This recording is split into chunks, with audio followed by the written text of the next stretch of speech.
Hi hello ನಮಸ್ತೆ welcome back to ಮಮ್ಮ ಸವಿರುಚಿ channel. ಇವತ್ತು ನಾವು ನೀರು ದೋಸೆ ಪ್ರಿಯರಿಗೋಸ್ಕರ ಸೌತೆಕಾಯಿನ ಉಪಯೋಗಿಸ್ಕೊಂಡು ನೀರು ದೋಸೆಯನ್ನು ಮಾಡ್ತಾಯಿದ್ದೀವಿ. ಸಖತ್ ಸಾಫ್ಟಾಗಿ ತೆಳುವಾಗಿ ಕೂಡ ಮಾಡ್ಕೊಳ್ಬೋದು, ಹಾಗೆಯೇ ತುಂಬಾ ರುಚಿಯಾಗಿ ಕೂಡ ಮಾಡ್ಕೊಳ್ಬೋದು. ವಿಡಿಯೋದಲ್ಲಿ ನೋಡ್ತಾ ಇರೋ ಹಾಗೆ ಒಂದಕ್ಕೊಂದು ಅಂಟ್ಕೊಳ್ಳೋದಿಲ್ಲ ಕೂಡ, ಅಷ್ಟು ನಾನ್ ಸ್ಟಿಕ್ಕಿಯಾಗಿ ಕೂಡ ಮಾಡ್ಕೊಳ್ಬೋದು. ಹೇಗೆ ಈ ನೀರು ದೋಸೆಯನ್ನು ಮಾಡ್ಕೊಳ್ಳೋದು ಅಂತ ಈ ವಿಡಿಯೋದಲ್ಲಿ ತಿಳಿಸ್ತೀನಿ. ವಿಡಿಯೋನ ಎಲ್ಲೂ ಸ್ಕಿಪ್ ಮಾಡ್ದೇ ಕೊನೆ ತನಕ ನೋಡಿ. ಅದಕ್ಕೂ ಮೊದಲೇ ಯಾರೆಲ್ಲ ನನ್ನ ಚಾನಲನ್ನು ಸಬ್ಸ್ಕ್ರೈಬ್ ಮಾಡ್ಕೊಂಡಿಲ್ಲ ದಯವಿಟ್ಟು ಸಬ್ಸ್ಕ್ರೈಬ್ ಮಾಡ್ಕೊಳ್ಳಿ, ಹಾಗೆಯೇ ಒಂದು ಲೈಕ್ ಕೊಡಿ ಅಂತ ಹೇಳ್ತಾ ವಿಡಿಯೋನ ಸ್ಟಾರ್ಟ್ ಮಾಡೋಣ. ಫಸ್ಟು ನಾನಿಲ್ಲಿ ಒಂದು ಸೌತೆಕಾಯಿನ ತೊಗೊಂಡಿದ್ದೀನಿ, ದಪ್ಪ ಸೌತೆಕಾಯಿದು. ಇದನ್ನು ಕಟ್ ಮಾಡಿಕೊಂಡು ಒಳಗಡೆ ತಿರುಳನ್ನೆಲ್ಲ ತೆಕ್ಕೊಂಬಿಟ್ಟು ಇದನ್ನು ಸಿಪ್ಪೆ ಸಮೇತ ಹಾಗೆಯೇ ಕಟ್ ಮಾಡ್ಕೊಳ್ತಾ ಇದ್ದೀನಿ. ನಮಗೆ ಇದರ ಸಿಪ್ಪೆ ಇದ್ದರೂ ಕೂಡ ಏನಾಗೋದಿಲ್ಲ, ಯಾಕಂದರೆ ನಾವು ಇದನ್ನು ರುಬ್ಬೋದ್ರಿಂದ ಇದರ ಸಿಪ್ಪೆ ಇದ್ದರೂ ಕೂಡ ಒಳ್ಳೆಯದೇ. ಕ್ಲೀನಾಗಿ ತೊಳ್ಕೊಂಬಿಡಿ ಫಸ್ಟೇ, ಆವಾಗ ಸಿಪ್ಪೆ ಸಮೇತ ನಾವು ಹಾಕ್ಕೊಳ್ಬೋದು. ತಿರುಳಲ್ಲಿ ಏನಾದರೂ ಕಹಿ ಅಂಶ ಇದೆಯಂತ ಒಂದು ಸಲ ಹಾಗೆಯೇ ಚೆಕ್ ಮಾಡಿಕೊಂಡು ಏನೂ ಇಲ್ಲ ಅಂತಂದರೆ ಹಾಗೆಯೇ ತಿರುಳನ್ನು ತೆಗೆದುಬಿಟ್ಟು ಸಿಪ್ಪೆ ಸಮೇತ ಈ ರೀತಿಯಾಗಿ ಕಟ್ ಮಾಡ್ಕೊಳ್ಳಿ. ಚಿಕ್ಕದಾಗಿಯೇ ಕಟ್ ಮಾಡ್ಕೋಬೇಕಂತೇನಿಲ್ಲ, ಮಿಕ್ಸಿ ಮಾಡೋದ್ರಿಂದ ಸ್ವಲ್ಪ ದೊಡ್ಡ ಇದ್ರೂ ಕೂಡ ಪರವಾಗಿಲ್ಲ. ಆಮೇಲೆ ನಾನಿಲ್ಲಿ 1 ಕಪ್ಪು ಅಕ್ಕಿಯನ್ನು ರಾತ್ರಿಯೇ ನೆನೆಸಿಟ್ಟಿದ್ದೆ, ಒಂದು 8 ಅವರು ನೆನೆಸಿಟ್ಟಿದ್ದೆ. ಒಂದು 8 ತಾಸು ನೆನೆಸಿಟ್ರೆ ಸಾಕಾಗುತ್ತೆ. 1 ಕಪ್ಪಷ್ಟಿದೆ ನೋಡಿ.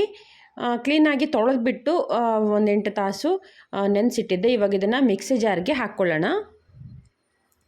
ಅಕ್ಕಿ ಜೊತೆಗೆ ಮೆಂತ್ಯ, ಉದ್ದು ಈ ಥರ ಏನು ಸೇರಿಸ್ಬೇಕು ಅನ್ನೋ ಅಗತ್ಯ ಇಲ್ಲ. ಆಮೇಲೆ 1 ಕಪ್ ಆಗೋಷ್ಟು ಸೌತೆಕಾಯಿನ ಸೇರಿಸ್ಕೊಳ್ತಾ ಇದ್ದೀನಿ. 1 ಕಪ್ಪು ಅಕ್ಕಿಗೆ 1 ಕಪ್ಪು ಸೌತೆಕಾಯಿನ ಸೇರಿಸ್ಕೊಳ್ತಾ ಇದ್ದೀನಿ.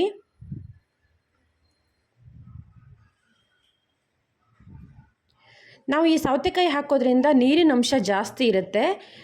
ಒಂದು 1/4 ಚಮಚ ಆಗುವಷ್ಟು ಜೀರಿಗೆನ ಹಾಕ್ಕೊಳ್ತಾ ಇದ್ದೀನಿ. ಆಮೇಲೆ ರುಚಿಗೆ ತಕ್ಕಷ್ಟು ಉಪ್ಪನ್ನು ಸೇರಿಸ್ಕೊಳ್ಳೋಣ. ಇವಾಗ ಇದಕ್ಕೆ ನೀರನ್ನು ಜಾಸ್ತಿ ಹಾಕಬೇಡಿ, ಯಾಕಂದರೆ ಸೌತೆಕಾಯಲ್ಲಿ ನೀರಿನಂಶ ಜಾಸ್ತಿ ಇರೋದ್ರಿಂದ ನಮಗೆ ರುಬ್ಬೋದಕ್ಕೆ ಕಷ್ಟ ಆಗುತ್ತೆ. ಹಾಗಾಗಿ ಸ್ವಲ್ಪನೇ ನೀರು ಹಾಕ್ಕೊಂಡು ಒಂದು ಸಲ ರುಬ್ಕೊಳ್ಳಿ.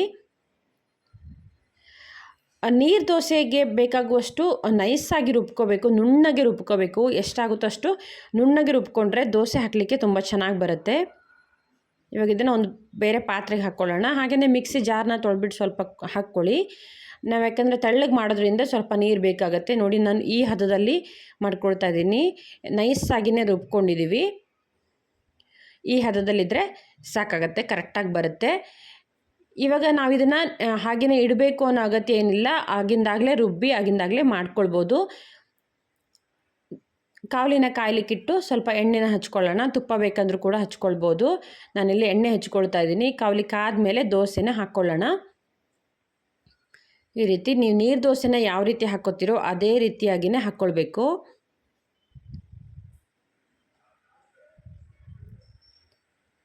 ನೋಡಿ, ನಾವು ಸೌತೆಕಾಯಿ ಹಾಕಿರೋದ್ರಿಂದ ಇದು ಏಳೋದಿಲ್ಲ, ಇದು ಕಾವಲಿಯಿಂದ ಅಂತನೋ ಪ್ರಾಬ್ಲಮ್ ಏನಿಲ್ಲ, ಆರಾಮಾಗಿಯೇ ಎದ್ದೇಳುತ್ತೆ. ನೋಡಿ, ತುಂಬ ಈಸಿಯಾಗಿಯೇ ಬರ್ತಾ ಇದೆ. ನಾವು ಸೌತೆಕಾಯಿ ಹಾಕಿರೋದ್ರಿಂದ ಸಖತ್ ಸಾಫ್ಟಾಗಿ ಬರುತ್ತೆ. ನಿಮಗೆ ಸ್ವಲ್ಪ ಡ್ರೈ ಮಾಡಿಕೊಂಡ್ರೂ ಕೂಡ ಇದರ ಸಾಫ್ಟ್ನೆಸ್ ಅನ್ನೋದು ಹೋಗೋದಿಲ್ಲ. ತುಂಬಾ ರುಚಿಯಾಗಿ ಒಳ್ಳೆ ಫ್ಲೇವರ್ ಕೊಡುತ್ತೆ ಕೂಡ. ಬೆಳಗಿನ ತಿಂಡಿಗಂತೂ ಒಳ್ಳೆಯ ರೆಸಿಪಿ, ಹೇಳಿ ಮಾಡಿಸಿದಂತಹ ರೆಸಿಪಿ. ನೀವು ಸೌತೆಕಾಯಿ ಏನಾದರೂ ಸಿಕ್ಕಿದ್ರೆ ಈ ರೀತಿ ಒಂದು ಸಲ ನೀರು ದೋಸೆನ ಮಾಡಿ ನೋಡಿ, ಎಲ್ಲರೂ ಕೂಡ ತುಂಬಾ ಇಷ್ಟಪಡ್ತಾರೆ.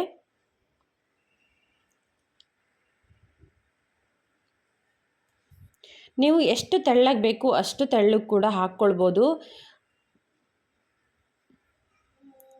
ನಾನ್ ಸ್ಟಿಕ್ ಕಾವಲಿನಲ್ಲೂ ಕೂಡ ಮಾಡ್ಕೊಳ್ಬೋದು, ಆದರೆ ಈ ಕಾವಲಿನಲ್ಲಿ ಮಾಡ್ಕೊಂಡ್ರೇ ನೀರು ದೋಸೆ ತುಂಬ ಚೆನ್ನಾಗಿ ಬರುತ್ತೆ. ಯಾಕಂದರೆ ನಾವು ಆಯಿಲ್ ಅಪ್ಲೈ ಮಾಡೋದ್ರಿಂದ ತುಂಬ ಚೆನ್ನಾಗಿ ಬರುತ್ತೆ.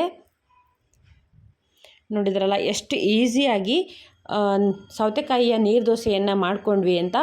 ನೀವು ಕೂಡ ಒಮ್ಮೆ ಮಾಡ್ಕೊಳ್ಳಿ, ಹೇಗೆ ಬಂತು ಅಂತ ನನಗೆ ಕಮೆಂಟಲ್ಲಿ ತಿಳಿಸಿ. ಈ ನೀರು ದೋಸೆಗೆ ಒಂದು ಸಿಂಪಲ್ಲಾಗಿ ಒಂದು ಚಟ್ನಿ ಅಥವಾ ತುಪ್ಪ ಅಥವಾ ಯಾವುದಾದ್ರೂ ಸಾಂಬಾರಿದ್ರೂ ಸಾಕಾಗುತ್ತೆ. ತುಂಬಾ ರುಚಿಯಾಗಿರುವಂತಹ ಸೌತೆಕಾಯಿಯ ನೀರು ದೋಸೆ ಇವಾಗ ತಿನ್ನೋದಕ್ಕೆ ರೆಡಿ ಆಗಿದೆ. ನೀವು ಕೂಡ ಒಮ್ಮೆ ಟ್ರೈ ಮಾಡಿ ನೋಡಿ. ನಿಜಕ್ಕೂ ಈ ನೀರು ದೋಸೆ ತುಂಬಾ ಟೇಸ್ಟಾಗಿರುತ್ತೆ, ಮಾಡೋದಕ್ಕೂ ಕೂಡ ತುಂಬಾ ಈಸಿಯಾಗಿರುತ್ತೆ. ತುಂಬ ಹೆಚ್ಚಿಗೆ ಟೈಮ್ ಬೇಕು ಅಂತೇನಿಲ್ಲ. ನೀವು ವಿಡಿಯೋದಲ್ಲಿ ನೋಡ್ತಾ ಇದ್ದೀರಲ್ವ, ಒಂದಕ್ಕೊಂದು ದೋಸೆ ಕೂಡ ಅಂಟ್ಕೊಳ್ಳೋದಿಲ್ಲ, ಎಷ್ಟು ತೆಳುವಾಗಿ ಬಂದಿದೆ ಕೂಡ, ಹಾಗೆಯೇ ಅಷ್ಟೇ ಸಾಫ್ಟಾಗಿ ಕೂಡ ಬಂದಿದೆ. ಹಾಗಿದ್ರೆ ಇವತ್ತಿನ ವಿಡಿಯೋ ನಿಮಗೆಲ್ಲರಿಗೂ ಇಷ್ಟ ಆಯಿತು ಅನ್ಕೋತೀನಿ. ಇಷ್ಟ ಆಗಿದರೆ ಒಂದು ಲೈಕ್ ಕೊಡಿ, ಫ್ರೆಂಡ್ಸು ಫ್ಯಾಮಿಲಿಯೊಂದಿಗೆ ಶೇರ್ ಮಾಡಿ. ನನ್ನ ಚಾನಲನ್ನು ಯಾರೆಲ್ಲ ಇನ್ನೂ ಸಬ್ಸ್ಕ್ರೈಬ್ ಮಾಡ್ಕೊಂಡಿಲ್ಲ ದಯವಿಟ್ಟು ಸಬ್ಸ್ಕ್ರೈಬ್ ಮಾಡ್ಕೊಳ್ಳಿ. ಒಂದೊಳ್ಳೆ ರೆಸಿಪಿಯೊಂದಿಗೆ ಮತ್ತೆ ಬರ್ತೀನಿ. Thank you for watching. Have a nice day.